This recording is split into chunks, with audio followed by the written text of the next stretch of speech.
Queridos amigos, voy a compartir con ustedes algunas reflexiones acerca del liderazgo del Papa Francisco. Para nosotros, hombres y mujeres de fe, quienes somos parte de la Iglesia Católica, vemos en él al sucesor del apóstol Pedro. Pero sin duda que su figura trasciende las fronteras de nuestras comunidades creyentes, de las comunidades de la Iglesia Católica, para ser un hombre referente también de otras confesiones religiosas. Varios amigos que tengo de otros cultos me han señalado esto, como diciendo, el Papa Francisco para ustedes tiene un significado peculiar, pero para el mundo es también un líder espiritual. Y aún para quienes no tienen ninguna confesión religiosa, también ha alcanzado su figura un lugar muy importante en el concierto universal. Líderes políticos, empresarios, referentes y dirigentes sociales. Por eso yo no voy a destacar en estas reflexiones lo que tenemos en común desde una perspectiva de fe, sino en algunas características o cualidades, sin duda vinculadas a la fe, porque él no se desprende de lo que es su vocación como sucesor de Pedro, pero que de alguna manera nos ayudan también a vos y a mí a mirar en él algunas características a imitar. Son 7. La primera cualidad, Francisco es un hombre coherente. Expresa en su vida lo que piensa, lo que siente, eso es lo que él dice y predica, y además es lo que él hace. A veces de algunos usamos aquella expresión tan común, del dicho al hecho hay un largo trecho. En Francisco no es así. Él vive aquello que proclama. Habla de la pobreza, vive pobre. Habla de la humildad, es humilde. Habla del diálogo, convoca a dialogar. Él mismo encarna aquellas cosas que predica.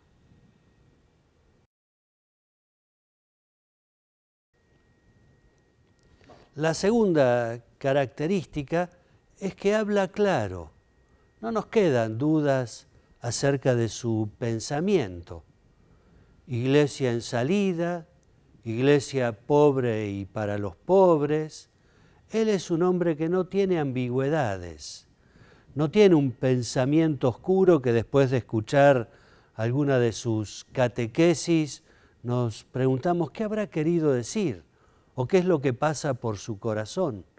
Y qué importante esta cualidad para un líder, hablar con claridad y tener estas consignas que a todos nos quedan grabadas. Pastores con olor a oveja, no quiere pastores con mentalidad de príncipes, y esto es una cualidad muy importante. La tercera es el servicio. Él se pone al servicio de los demás. Lo expresó hace un par de años en un discurso que fue muy importante con ocasión de los 50 años del Sínodo de los Obispos. Él hacía referencia a esta imagen que antiguamente, y tal vez a vos también te tocó escucharla de esta manera, como se mostraba la iglesia como una especie de pirámide, donde en la base está el pueblo y después se va ascendiendo hasta que en la cúspide se ubica el Papa.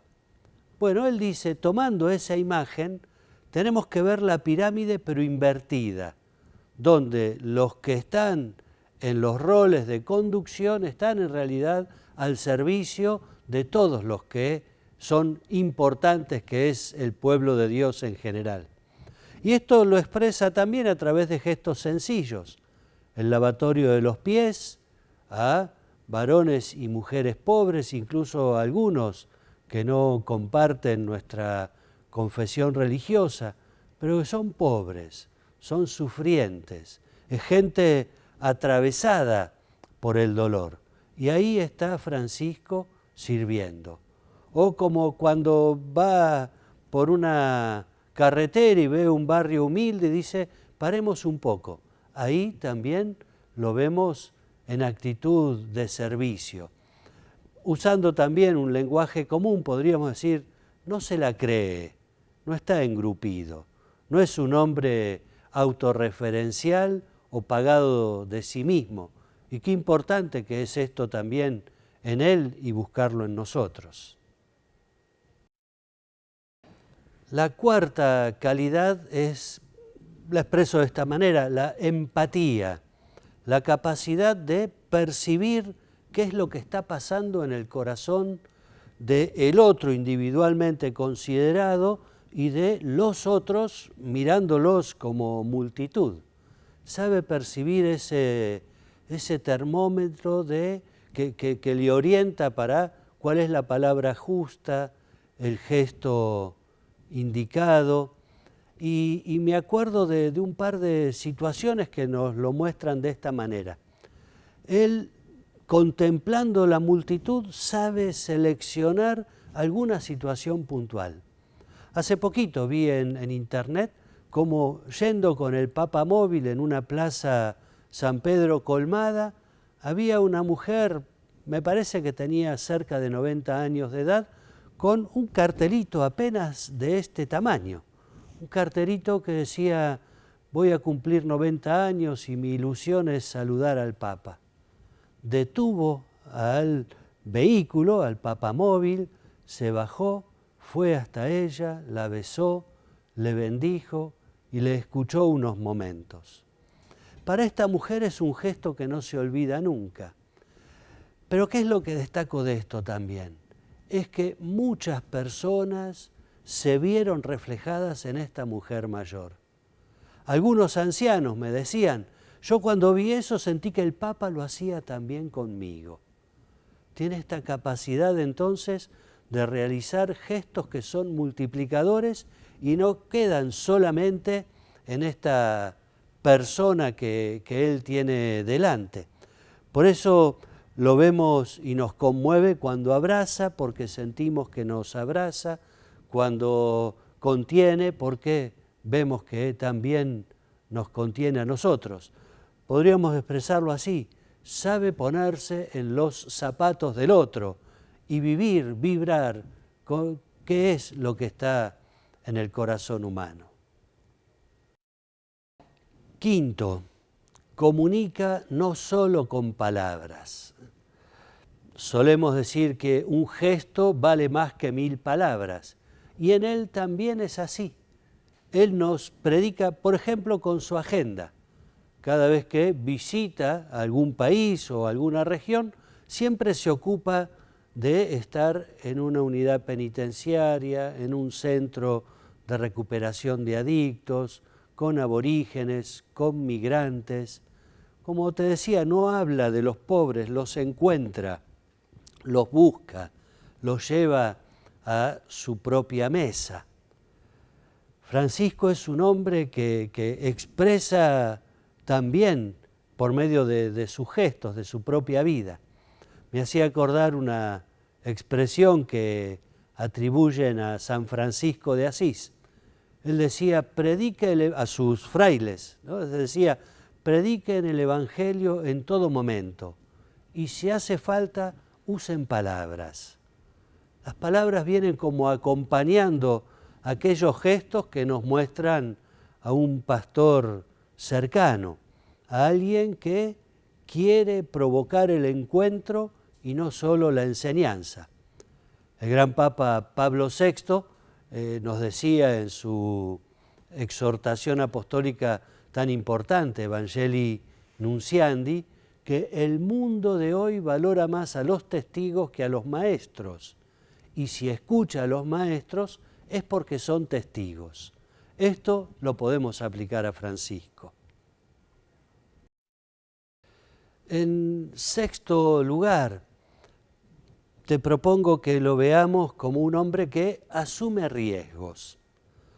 no da pasos una vez que tiene todas las cartas sobre la mesa. No es que habla, como decimos, de fútbol con el diario del lunes. Es un hombre que asume los riesgos de la tarea que emprende. Y te pongo algunos ejemplos. Cuando invitó al Vaticano, a los presidentes de Israel y de Palestina, asumió riesgos. No tenía certeza de que el resultado final iba a ser la paz, pero sabía que sus gestos podían hacer algo. Cuando visitó Egipto, ¿cuánta gente le decía que era un riesgo innecesario?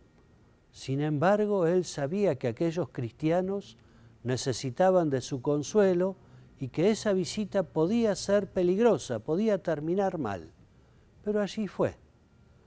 O cuando acompañó y sigue acompañando el proceso de diálogo entre las Fuerzas Armadas Revolucionarias de la guerrilla colombiana y el Estado de Colombia, o el diálogo entre Cuba y Estados Unidos, o su prédica a favor de la dignidad del pueblo mexicano para que no lo encierren con un muro, el Papa dice lo que le parece que corresponde y hace lo que entiende que es bueno, aunque los resultados finales no sean un éxito. Él, podríamos decirlo así, como los primeros apóstoles y tantos santos, tiene audacia apostólica, alegría para salir. Y en este sentido nos invita también a tener esta actitud de salida, aunque no nos vaya bien, aunque el éxito no esté en el horizonte cercano. Pero él no es un líder que trabaja para el éxito o para los resultados, sino para expresar lo que es su vocación, el servicio al diálogo y a la comunión en todo el mundo. Por último, la séptima cualidad. Francisco es un misionero, un apasionado por Jesús. Es un hombre espiritual, un hombre que reza, que se deja interpelar por la palabra, que pasa largos momentos de su jornada dialogando con Jesús. Él nos trae su propia experiencia de Dios, su propio modo de encuentro con Jesús, para que también nosotros nos encontremos con Él. Y como conclusión de estas reflexiones, Francisco es un líder que convoca, que moviliza, que cuestiona, pero que a su vez entusiasma también en el seguimiento. Ojalá logremos cada uno de nosotros en nuestras responsabilidades comunitarias entusiasmar a los demás para hacer el bien, para poder organizarnos y lograr un cambio en esta sociedad que nos la merecemos mucho mejor. Que Dios les bendiga.